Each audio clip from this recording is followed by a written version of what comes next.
Praise the lord. ప్రభునందు ప్రియమైన సహోదరి సహోదరులారా, మీ అందరికీ నా హృదయపూర్వకమైన వందనాలు, దైవాశీస్సులు. దేవుని కృప మీకు తోడుగా ఉండునుగాక. ఈ ఉదయకాల సమయంలో దేవుని పరిశుద్ధ వాక్యంలో నుండి ఒక మాట చదువుకుని కొద్ది నిమిషాలు దేవుని మాటలు ధ్యానం చేద్దాం. జెఫన్యా గ్రంథము 3వ అధ్యాయము 9వ వచనాన్ని చదువుకుని దేవుని వాక్యాన్ని ధ్యానం చేద్దాం. అప్పుడు జనులందరూ యెహోవా నామమును బట్టి ఏకమనస్కులై ఆయనను సేవించున్నట్లు నేను వారికి పవిత్రమైన పెదవులనిచ్చేదను. దేవుడి యొక్క వాక్య భాగం ద్వారా మనందరితోనూ మాట్లాడునుగాక. ఆమేన్. ప్రియమిత్రులారా, ఎంత గొప్ప దైవజనులైనా, దేవునితో ఎంత సాన్నిహిత్య సంబంధం ఉన్నా దేవుని ముందు యోగ్యులుగా నిలబడడానికి ఆధారం, దాని వ్యతిరేక రీతిలో చెప్పుకోవాలంటే, ఎంత దేవునితో సాన్నిహిత్య సంబంధం ఉన్నా దేవుని ముందు అయోగ్యుడైపోయేటువంటి అవకాశాలు ఉన్నాయి. మరి దేనివల్ల అయోగ్యుడవుతారు? దేనివల్ల దోషం అంటుకుంటుంది అంటే, యాకోబు గారు చెప్తాడు. యాకోబు పత్రికలో 3వ అధ్యాయంలో 2వ వచనంలో అంటాడు, మనమందరము అనేక విషయములలో తప్పిపోవచ్చున్నాము. యాకోబు పత్రిక రాసినటువంటి వాడు యేసు ప్రభు వారికి తమ్ముడైనటువంటి యాకోబు. యేసు ప్రభువుతో ఆయన సజీవుడిగా ఉన్నప్పుడు సాన్నిహిత్య సంబంధం ఒకవేళ లేకపోవచ్చేమో, కానీ ఆయన అభిషేకము, ఆయన కృప, ఆయన యొక్క నడిపింపు అన్నీ కలిగినటువంటి ఒక దేవోక్తి పలికినటువంటి వ్యక్తి. అలాంటి గొప్ప వ్యక్తి అంటున్నాడు, మనమందరము అనేక విషయములలో, మనమందరము అంటే తనతో కలుపుకుని చెప్తున్నాడు. అంటే దేవోక్తులు ప్రకటించేవాడైనా, లేఖనాలు రాయడానికి దేవుని చేత ఉపయోగింపబడిన వాడైనా,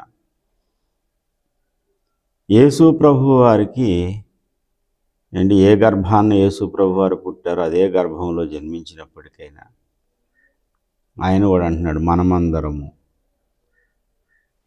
అంటే ఏ విషయంలో తప్పిపోతున్నాం? ఆ క్రింద వచనంలో, యాకోబు పత్రిక 3వ అధ్యాయం 3వ వచనంలో, ఎవడైనను మాట యందు తప్పని ఎడల వాడు తన సర్వ శరీరమును స్వాధీనపరుచుకొనగలిగిన వాడవుతాడు. నోటి మాటల విషయంలో మనమందరం తప్పిపోతున్నాం. అనేక పర్యాయాలు, అయ్యో నేను ఇలా మాట్లాడకుండా ఉంటే బాగుండేదే, ఈ మాట నా నోటికి రాకుండా ఉంటే బాగుండేదే అని బాధపడని భక్తుడు ఉండడు. నా పెదవులకు నేను చిక్కముంచుకుని ఉన్నాను అని చెప్పుకున్నటువంటి వాడు కూడా ఒక్కోసారి ఆ చిక్కాన్ని విడిచిపెట్టి దోషయుక్తమైనటువంటి మాటలు, అపవిత్రమైన చెడ్డ మాటలు, బూతు మాటలు మాట్లాడకపోవచ్చు. వ్యర్థముగా పలికే ప్రతి మాట కూడా మనల్ని అపవిత్రులుగా చేస్తుంది. కాబట్టి అలా అపవిత్రులుగా కాకుండా జ్ఞానయుక్తంగా నడవడానికి, దేవుని సన్నిధిలో యోగ్యులుగా నిలబడడానికి మన పెదవులకు ఉన్నటువంటి కల్మషం పోవాలి. ఎన్నోసార్లు మనం బాధపడ్డాం, అపవిత్రులమయ్యామని వేదన చెందాం. ప్రభు బల్ల దగ్గరికి వెళ్ళినప్పుడు, ప్రభువా నా పెదవుల కంటిన దోషాన్ని క్షమించు అని ప్రార్థన చేశాం. ప్రభు ఒక అద్భుతమైన వాగ్దానం చేస్తున్నాడు. నేను మీ దోషాలు తొలగించడమే కాదు, మీకు పవిత్రమైన పెదవులు ఇస్తాను. ఆహా, ఎంత గొప్ప వాగ్దానం! పవిత్రమైన పెదవులు ఇస్తాననేటువంటి దేవుని మాట మన జీవితంలో నెరవేరాలి. అయ్యో నేను నశించి తిని అపవిత్రమైన పెదవులు కలిగిన వాడను, అపవిత్రమైన పెదవులు కలిగిన జనుల మధ్యలో నివసించేవాడను అని వేదన పడినటువంటి భక్తుడైనటువంటి యెషయా గారి వేదనను పరిష్కరించడానికి అగ్నితో పెదవులు కాల్చి శుద్ధి చేసినటువంటి రీతిని మనం యెషయా గ్రంథం 6వ అధ్యాయంలో చదువుతాం కదూ. అవును ప్రియమిత్రమా, అదే పరిశుద్ధాత్మ అగ్ని ఈ ఉదయకాలం మన పెదవులను కాల్చి పవిత్రమైన పెదవులను అనుగ్రహించునుగాక. అప్పుడు మనము ఏకమనస్కులమై ఆయనను సేవించగలిగిన వాళ్ళం అవుతాం. ద్విమనస్కులుగా ఉండలేం. దేవుని సంతోషపరిచే ధన్యజీవులం అవుతాం. అటువంటి భాగ్యం కావాలని మనసారా ప్రార్థన చేద్దామా? ప్రభువా, నా పెదవులతో నేను దోషం కాని మాటలు మాట్లాడకూడదు. మోషే అంతటి మహాభక్తుడు కాని మాట మాట్లాడినందుకు దేవుని కోపానికి గురయ్యాడు కదా. నేను అలా గురి కాకుండా నా పెదవులు పవిత్రమైన పెదవులుగా మార్చి నీ మార్గంలో నడిపించు తండ్రి అని మనసారా ప్రార్థన చేద్దామా?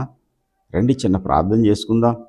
ప్రేమ కలిగిన మా తండ్రి, వెండి బంగారాలు ఆస్తిపాస్తులు ఈ లోక ధనఘనతల కంటే గొప్పది పవిత్రమైన జీవితం, పరిశుద్ధమైన బ్రతుకు, నీ ముందు యోగ్యులుగా నిలబడేటువంటి జీవితం నాయన.